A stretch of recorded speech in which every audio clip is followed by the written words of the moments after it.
I'm giving it all she's got, Captain. That is my Scottish impression in honor of Clash at the Castle, which will be held in Scotland next week. And per YouTube wrestling law, I must do a prediction video. And here it is. I'm going to do a prediction video. This is a PLE with five announced matches. I do feel there might be one more unannounced match coming up, but honestly, I think 5 is the way to go. Triple H seems to be doing these shorter PLEs for these B shows, and when I say B show, that kind of makes it seem like they're less important, and they're not. These B shows are actually super good. The last couple, King of the Ring and Backlash, amazing. The 5 matches that are announced, we are going to go through them. First, though, this one is interesting because the first thing is who's going to main event.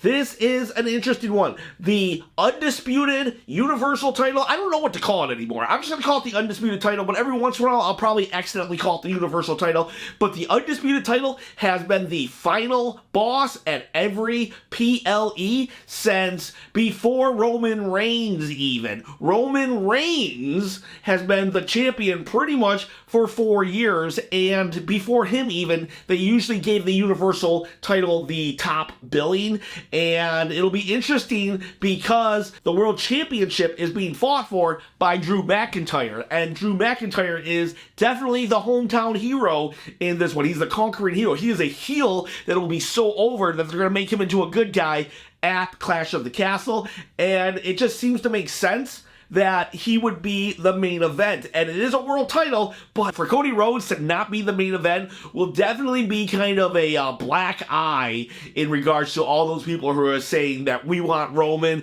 or Cody is boring. It's going to be fodder for them to be like, look at that, look at what they've done to the title. Roman main evented 4 years of PLEs, and Cody on month 3 is regulated to first match, second match, third match, whatever it may be, ignoring the fact this is all about Drew, his main event, and the fact that it's in Scotland, and that's where Drew McIntyre is from. It might even be in his contract that he main events Clash of the Castle. However, my prediction on the outcome of that match might call into question its placement. It all depends on who is winning that match. So I'll just go with it. I'll just start with Drew McIntyre. If Drew McIntyre wins, which smart money is on him winning, then that should 100% be the main event, the last match on the card, because, well, you know, it'll definitely be a sight. However, I don't think he's winning. I really don't think he's winning. CM Punk has on multiple occasions say, I am going to break your heart. And this would be great for their feud in that Drew took away his main event WrestleMania, and CM Punk took away his Clash at the Castle in front of his hometown, his home country. His family took that away from him. And now a rivalry that can't get hotter gets hotter. And then Damian Priest gets to put that victory on his resume, because I really think that CM Punk is going to get involved and cost Drew McIntyre this bout. And Drew's in a great place where the more losses he accumulates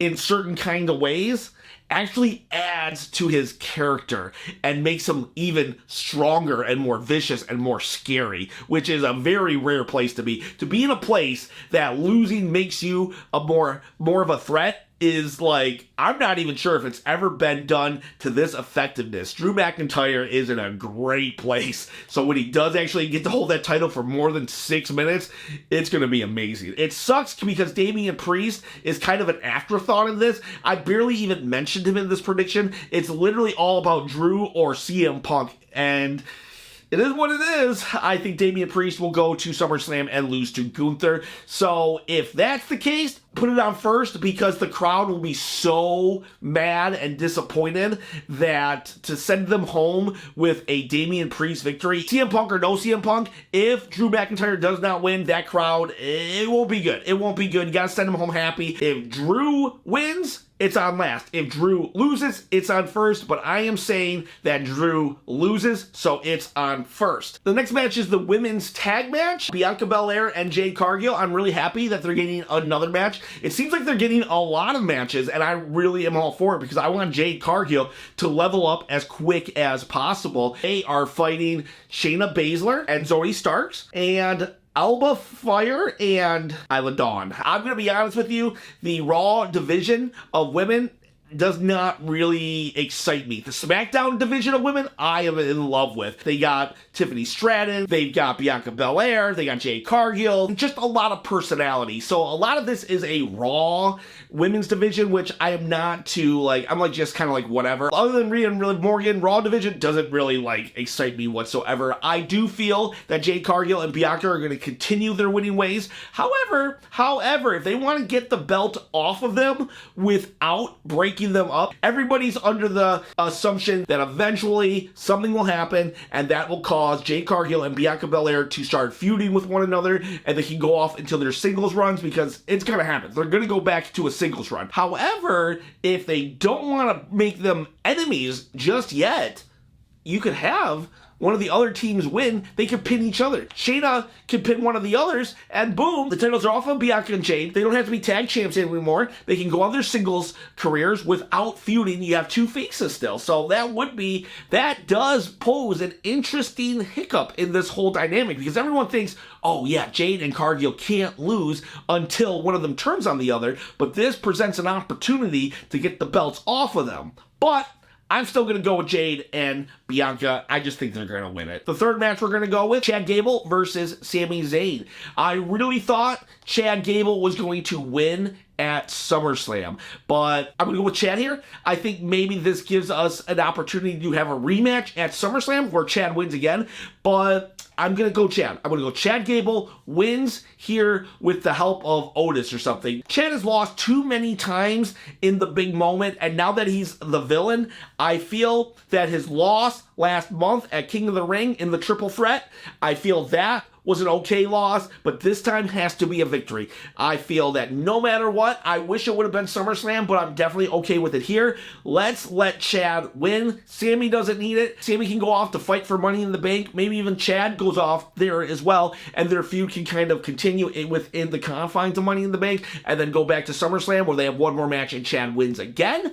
But regardless, Chad Gable is the champion. That's if he signed. His contract is actually up right now, so we'll see. If he wins, he signed. If he loses, he's AEW bound. Now, Chad, if you're hearing this, hey, stay, get the IC title, 3 more years with WWE, then go to Tony. He'll pay you the big bucks then too. He really will. And you might even be more valuable. Maybe you'll be a main event player then. You're a main event player in my heart, but Chad, you're not a main event player yet, but that IC title is the stepping stone at this point. Oh, man. 5 years ago, I never would have said that. 5 years ago, the IC title was like mid-card purgatory, but now it's the stepping stone again. Love it. Match number 4 is going to be Piper Niven versus Bayley. I wish it was going to be Piper Niven. I would love for Piper Niven to win, especially in her hometown. And it's going to suck. It's going to suck because my prediction video says that 2 Scottish people are going to lose. I just don't think it's going to be Piper Niven because she's a bad guy.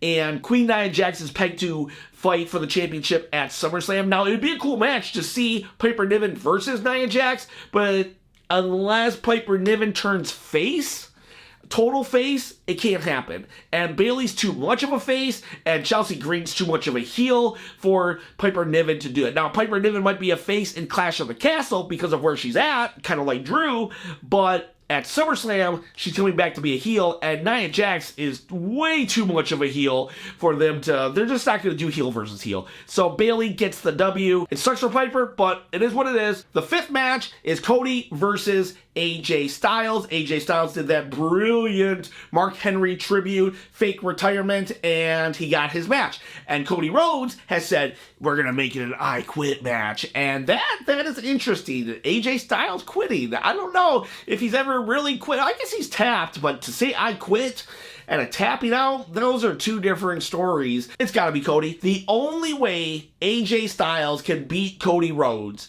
in an I Quit match is if he puts in danger somebody else and forces Cody to do the right thing, which hurts and is painful, and says, I quit. So it'd have to be something like Brandy Rhodes is in the arena, or his mom is in the arena, and AJ Styles is threatening to do damage to her. Maybe bring in Meacham for this, and Meacham is threatening to do damage to Cody Rhodes' mom or Brandy.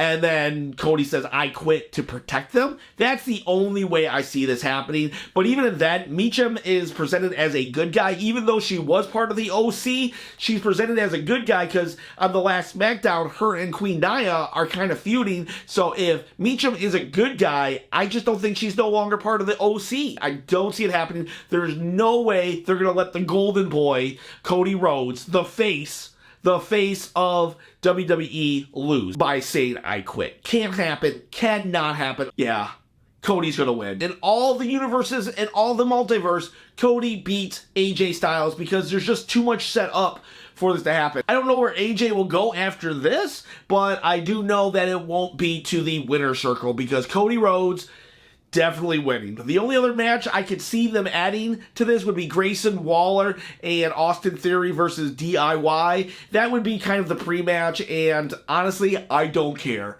You know, probably DIY wins because they're Triple H's boys, and it looks like we're setting up a breakup between Waller and Theory's probably going to be the good guy. Let's see how that goes, but that could happen at Money in the Bank. That could happen here. Doesn't really matter to me. The 5 matches that I've already really spent a lot of time on, those are the ones that I'm definitely invested in, and I acknowledge how awesome Drew McIntyre is going to be at this pay-per-view because make no mistake about it, this could be Drew's most epic everything.